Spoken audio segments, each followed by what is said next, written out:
ginagawa mo dyan? Namumulot po ako ng basura para makatulong kay mama. Magandang umaga nga po pala. Magandang umaga rin, Tutoy. Teka, parang nakita na po kita. Hindi ba? Parang nakita na rin nga kita. Oo. Parang namumukhaan kita, Tutoy. Sige, mamulot tayo ng basura dito. Sige, hati na lang tayo sa basura dito. Parang ang ganang kalooban ko sa iyo. Siguro talagang magkakilala tayo, ano? Oo nga po, parang namumukhaan kita. Yung mama ko po kasi, may binigay sa aking picture. Kamukha mo po. Oh?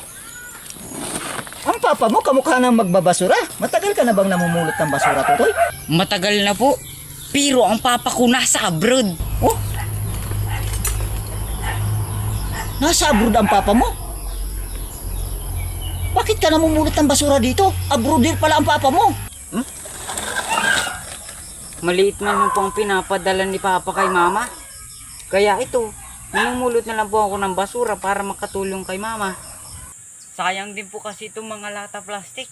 Kakalat-kalat lang. Pag naipon ko po ito, malaking pira po ito sa junk shop. Di ho ba? Yan ang gusto ko sa bata. Madiskarte. Tumutulong talaga sa magulang.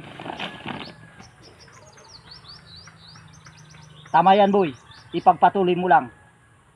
Malayo ang mararating mo. Dito rin nga saan ako pupunta, Tutoy. Kaya lang, naunahan mo ako. Tutulungan na lang kita. Sige ho, tulong tayo. Yun. Para makarami ka.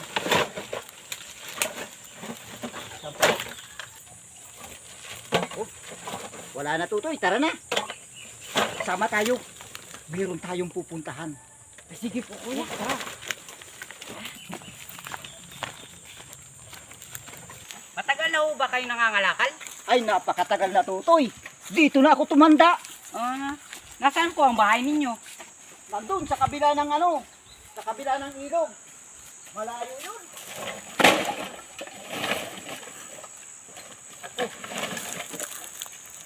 Ilog na pa?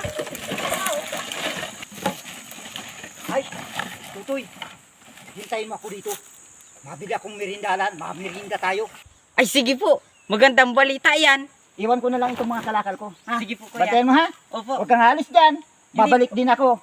Ha? Opo. Okay, sige. Ang bait ni Manong. Sana siya na lang ang naging papa ko. Tao po. May tao po dito? Pabili daw po.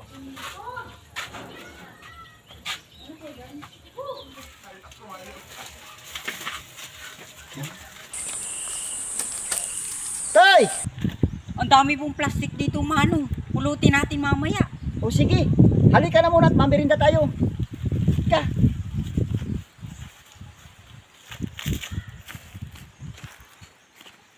Halika.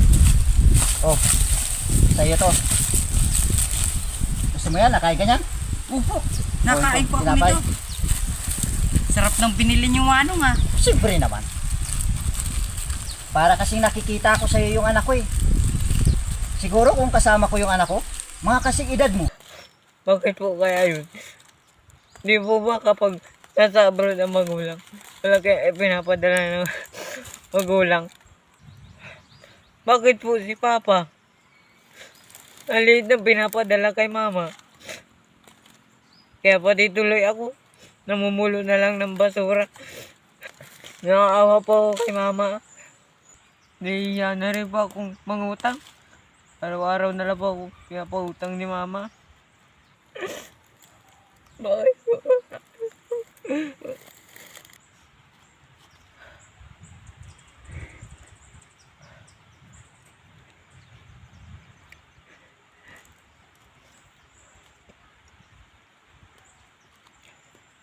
Halos hindi na po kami makabayad sa utang.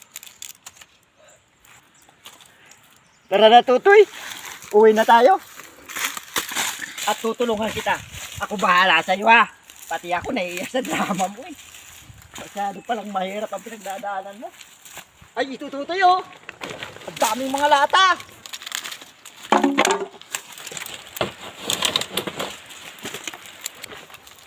Tutoy! Halika na, uwi na tayo. Ibibigay ko na ito lahat sa'yo. Halika. Saan ba ang bahay niyo, Tutoy? Sa Purok 1 po, Barangay Niyugan. Oh, alam ko yun. Ititimbang muna natin ito. At lahat ng mapagkakapirahan nito, ibibigay ko sa iyo. Talaga po? Oo, tulong ko sa iyo. Salamat po, kuya. Sana nga po, ikaw na ang naging papa ko. Baka naman, Tutoy, nag-iipon lang ang papa mo. Para pag nag-uwi siya, malaki ang dala niyang pira. Oh, hindi ba? Ma, may nakilala po akong mama. Kamukha ng picture ni Papa. Ha?